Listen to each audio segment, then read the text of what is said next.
Y'all got some opinions up in here.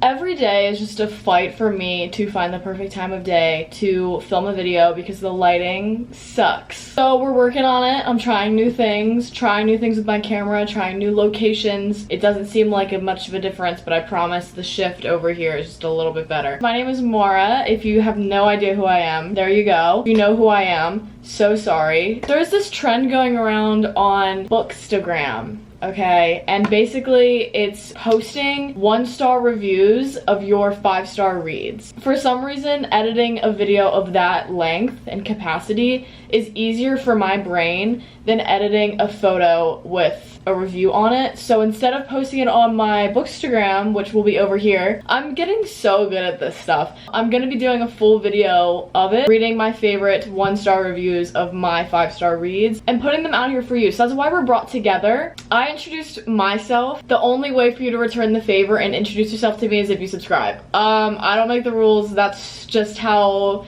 making friends and connections work. All right, so do that. Now the first 5-star book that we are going to be discussing and reading bad reviews of is my most recent 5-star read, and that is Fourth Wing by Rebecca Yarros. I did a full video about this book, which is going to be up in a card. I adore this book so much so that it has put me in such a reading slump because no other book has hit me the same. This book did everything for me, hit all the right parts of my brain, itched and scratched and canoodled with all the right spots. And the worst kind of reading slump is one where you love a book so much that you're punished for it. Why am I being put through the ringer because I enjoyed a book? Because I found happiness, I have to be sad now. That doesn't really make sense. I'm also gonna give you a fair warning. I'm gonna put timestamps so you guys know when I'm talking about certain books. There's definitely gonna be some sort of spoiler in here because if I read you a 1-star review and you haven't read the book yet, you're probably gonna be like, well, why do they think that?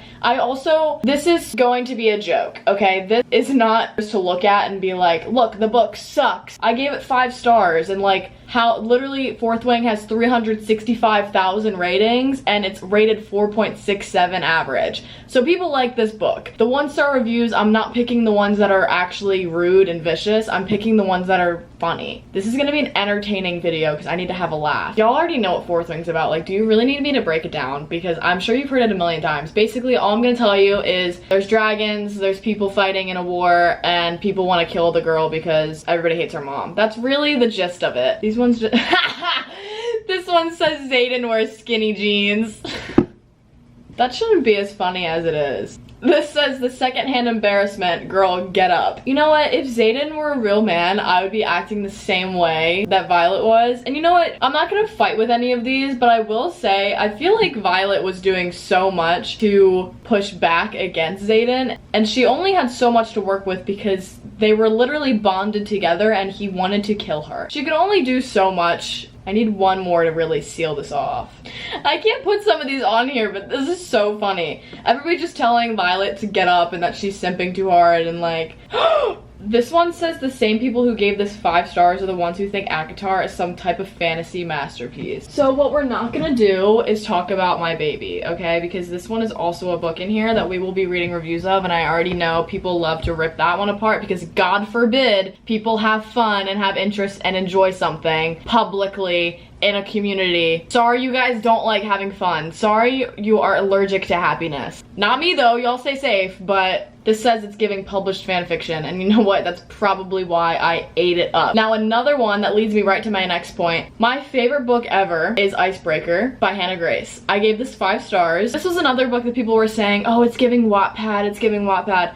Duh, like why do you think I was eating that up? Are you kidding me? And also, I'm 20 years old. If you're gonna go into a book and be like, oh my god, this book is gonna be so Wattpad, I'm not gonna like it, don't read it. I feel like we should be old enough to like make that decision. Why are we doing that? And then you're just hating for literally 0 reason. I promise your life would be so much easier if you stayed away from tropes and plots and authors that you know you aren't gonna like. You guys need to hear that, and I need you to engrave it in your brain. Reading is supposed to be a happy thing, but I know a lot of people disliked this book because it was very Wattpad-esque. I didn't know. I'm pretty sure that this book was on Wattpad before, but then also 339,000 reviews and averaging at 4.04. I'm just gonna let the facts and the statistics stick out for you guys. Icebreaker is about a a competitive figure skater and a hockey player. There's a lot of drama. It takes place in a college, and the hockey player ends up becoming her partner temporarily for figure skating while her other partner is like injured. He's a pain, so just ignore him, really. Nate Hawkins, though, that is my man. So if anybody says anything bad about him, just know you're speaking on my man. Oh my god, wait, you guys are being so mean to this one. This one says, didn't read, I just like to hate. You know what, at least you're honest about it. I'll give it to you there. This one just says, I'm free. Oh my god, wait, now this person's just hating on Anastasia and like the trauma that she has. This is so different than just disliking a book and attacking somebody. Y'all are writing essays about a book you hated. Like, come on now. The fact that I scrolled through all of the 1-star reviews and it took me like 2 minutes just shows that Icebreaker is your next read. You guys need to go check it out, obviously, because there just aren't enough 1-star reviews for you to do otherwise. Moving on, next up I have Beautiful World, Where Are You by Sally Rooney. Sally Rooney gets enough attack because of the way the writing is set up. I love it. Not for everybody, I understand. Beautiful World, Where Are You is, a lot of Sally Rooney books are very similar in like the setup of them. So this one is about these two friends that are communicating with each other and basically just like going through their lives and just filling each other in on what's going on. And they have their romantic interest and drama that comes with it. And then they end up like just kind of filling each other in over and over and over about like things happening in their lives, and you'll never believe what this guy did, and yada yada yada. I found it very entertaining. Okay, I loved it. I've got long distance friends because I moved away. It felt very real, all right? This says, boring people rejoice, this is the book for you. Like, I'm not reading the long paragraph ones. You guys aren't deserving of that attention if you're that angry about a book. I'm reading the ones that are like a sentence long because they're just so funny. Boring, yawning, sloppy. This is another one where it just doesn't have enough reviews that are bad for me to tell you guys not to read it. But I also have conversations with friends that we're gonna talk about. I really respect the people that are just like, not for me. This one didn't do it for me. Frances is not the most annoying main character. You better leave her alone. She's just going through stuff. Y'all hate her because she is a real girl. Like, she is a child being groomed, and y'all hate her for being her age. That's the whole point, is that she is a child. This one just says they want their money back. Get a library card. Then it's free. Oh wait, why does this one make me sad? It says 1 star and then, sorry Sally Rooney stan. It's all good. Like, it is fine, I promise. Conversations with Friends is about a girl named Frances and her best friend Bobby, and they basically meet this like married couple, and the husband ends up having an interest in Frances, who is 20 or 21, and then the husband is like in his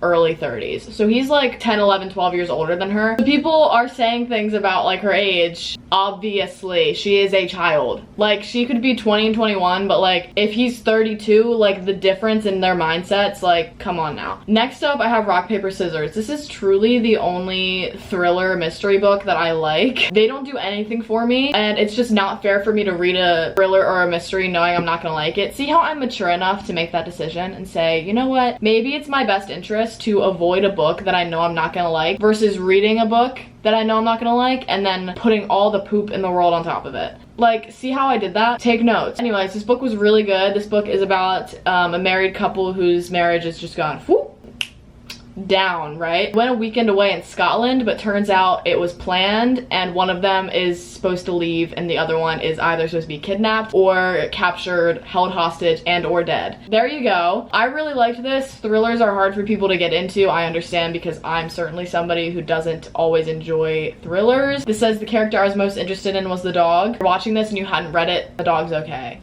At least I think. I can't really remember. Listen to the audiobook. That was so bad. Listen, I feel you, honestly. I'm trying to stay away from audiobooks because they really do nothing for me. I've read books that I know would be, or listened to books, I should say, that I know would be really good, but I listened to the audio and was strongly uncomfortable by it. So I understand if you actually didn't like this because you listened to it. I feel like listening to a thriller is very different, too. This one just says review to come, and then we never heard back. This one's just very angry, and I feel like there was really no need for all this. It says, and by I'm finished, I mean I'm finished. Hated every word, every page, but kept reading. I usually quit a book if I hate it. I'm 20 pages from the end and hate it so much I refuse to finish it. I hate it, in all caps. Like, I feel like if there's 20 pages left, there's probably like the acknowledgements in there. Like, you probably got 4 or 5 pages left. I think you could just skim. Like, why do we insist on being so negative? Like, I do not understand. Next, we're moving on to A Court of Thorns and Roses. roses. I don't care what any of y'all say. Actually, well, you know what? I'll give you guys something here. I'll throw you a bone, okay? This book does have an average of 4.2 stars out of the 1.7 million ratings on it, and mostly 5 stars. But the first book in a series, especially a fantasy series, I can understand where it's not everybody's favorite, but let's talk about it.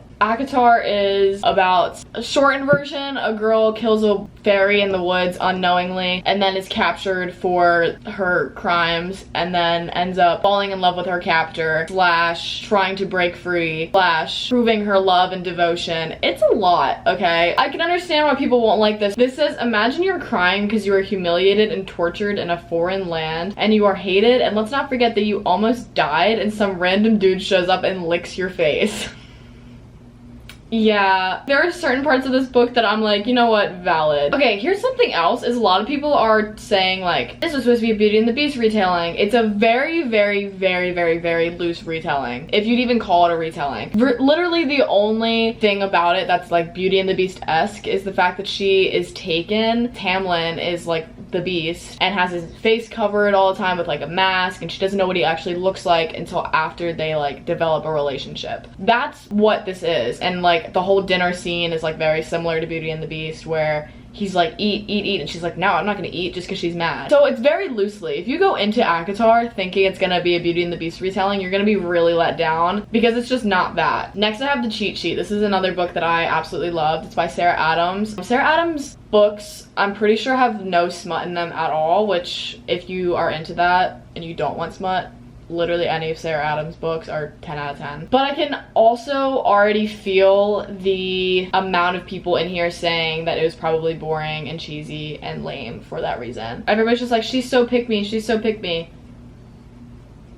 If we did a deep dive on everybody, I think there's a little bit of pick and everyone that says this book is straight out of Wattpad. That's the vibes. Like, that's why I love it. Like, I grew up on 2014 Wattpad. That was what I was reading. This book made me question my life in a way Wattpad never did. Like, okay, here's something else, is why do we like compare books to Wattpad and say like, oh, this is so Wattpad? Like, do you know how many authors have literally started on Wattpad and then got huge? Finally, I have My Policeman. I read this last year before the movie came out because it was on my TBR and I was like, well, now I have a reason for sure to like go ahead and read it. This book, if you guys are unaware, it's about a police officer in England. He's married to a woman, but he ends up falling in love with a man and they sneak around. They are so tragically exposed. And this takes place in the 50s, I believe. So holy good God. Like, you know, it was so sad. I loved this book. Okay, this just says the things I do for Harry Styles. Everybody was reading it at this time for the sake of like watching the movie. Harry Styles didn't write the book. How do I say this in a proper way? There are a lot of reviews saying like misogynistic, but this took place in the 1950s. So I'm not disagreeing with you, but I'm just thinking like, let's think about our time frame. Let's think about what was happening. Let's think about how women were treated, how women still are treated. Let's think about the politics. Let's do a little bit of background reevaluation for us so that we can really indulge in the story. Everybody's just saying, oh my god, I only read this for Harry Styles. Harry Styles tricked me into reading this book. This says, couldn't finish the book, couldn't get past the complaining from the main character. You did this to me, he did this to me, lady, move on. I want y'all to think for 1 second, was this a man that wrote this? It was. But anyways, with that being said, this is where the video ends off. Unfortunately, lately I have not read enough 5-star books to feel comfortable putting more in here. So this is where I'm going to leave us today. Thank you so much for watching. Hope you enjoyed. Hope you found some humor in this. Again, this was just for fun, just for the sake of reading them so I could have a laugh. Please don't look at this video as a way to like be pushed aside from any book that you had interest in reading. All of these books have amazing reviews. I'm only looking at the 1-star funny reviews simply for entertainment, but if you look at the 5-star reviews of these books, they're crazy. All of these have an average of like 4.5 stars or higher, so definitely consider these still. Thank you so much for watching. I hope you enjoyed, and I will see you when I see you. Happy reading.